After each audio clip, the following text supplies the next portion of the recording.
আসসালামু আলাইকুম এভরিওয়ান, আশা করি সকলে ভালো আছেন। তো আজকের ভিডিওতে আপনাদের যাদের টিপি লিঙ্ক রাউটার রয়েছে, তো এই রাউটারের ইন্টারনেট স্পিড যদি কমে যায় আর আপনারা যদি গেম প্লে করতে না পারেন, তাহলে ইন্টারনেট স্পিডটা কিভাবে বাড়িয়ে নেবেন এবং পিংটা যদি অনেক বেশি বেড়ে যায় তাহলে পিংটা আপনারা 20 থেকে 30 এর ভিতরে আপনারা কিভাবে নিয়ে আসবেন, একটা সেটিংস আমি আপনাদেরকে দেখিয়ে দেবো, যার মাধ্যমে এইটা আপনারা করতে পারবেন। তো অবশ্যই ভিডিওটি না টেনে সম্পূর্ণ ভিডিওটি দেখবেন। মূল ভিডিওটি শুরু করার আগে সবার কাছে ছোট্ট একটা রিকোয়েস্ট, যারা এখনও চ্যানেলটি সাবস্ক্রাইব করেনি তারা অবশ্যই চ্যানেলটি সাবস্ক্রাইব করে আমাদের সাথেই থাকবেন। তাহলে চলুন মূল ভিডিওটি শুরু করা যাক।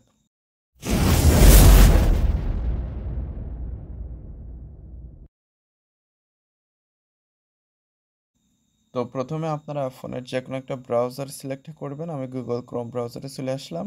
এরপরে search or type web address. তো এইখানে আপনাদের রাউটারের যে ডিফল্ট আইপি অ্যাড্রেস রয়েছে সেটা এখানে লিখবেন।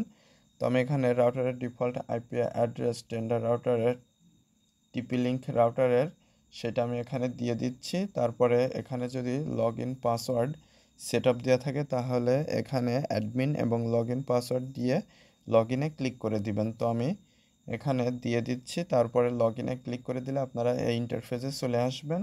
তো এখানে আপনারা বামে অনেকগুলো অপশন দেখতে পারবেন। তো এখানে একটা অপশন পেয়ে যাবেন ডিএইচসিপি। তো আপনারা জাস্ট এই ডিএইচসিপি এটার উপরে ক্লিক করে দিবেন।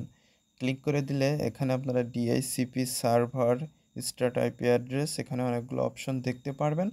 তো প্রথমে আপনাদের কাজ হচ্ছে ডিএইচসিপি সার্ভার এটা যদি ডিসেবল থাকে, এই যে এখানে দেখতে পারছেন ডিসেবল এবং এনাবেল দুইটা অপশন রয়েছে। তো আমার এখানে কিন্তু এনাবেল করা রয়েছে।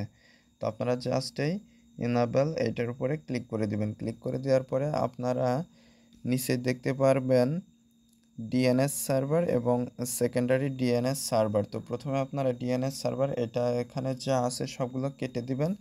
কেটে দেওয়ার পরে এখানে আপনারা 8.8.8.8 এইটা লিখে দিবেন। তো আমি এখানে দেখতে পাচ্ছেন 4টা 8 দিয়েছি। এরপরে সেকেন্ডারি ডিএনএস সার্ভার এখানে যা আছে এগুলো কেটে দিবেন। কেটে দেওয়ার পরে এখানে আপনারা 8.8.4.4 এইটা দিয়ে দিবেন। তো আমি এটা দিয়ে দিয়েছি। এরপরে জাস্ট আপনারা সেভ এই বাটনে ক্লিক করে দিবেন।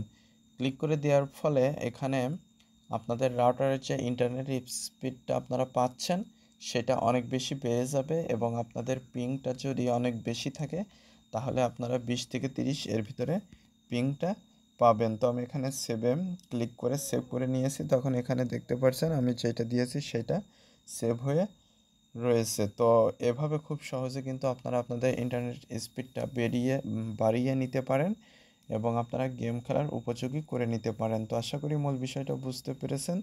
তো আজকের ভিডিওটি এ পর্যন্ত। ভিডিও সংক্রান্ত কোনো মতামত থাকলে অবশ্যই কমেন্ট করে জানাবেন। আর যারা চ্যানেলটিতে নতুন এবং যারা এখনও চ্যানেলটি সাবস্ক্রাইব করেনি তারা অবশ্যই চ্যানেলটি সাবস্ক্রাইব করে আমাদের সাথেই থাকবেন আর ভিডিওটি লাইক কমেন্ট এবং শেয়ার করে সকলের কাছে পৌঁছে দিবেন। তো পরবর্তী ভিডিওতে কথা হবে। আজকে এ পর্যন্তই। ধন্যবাদ সবাইকে।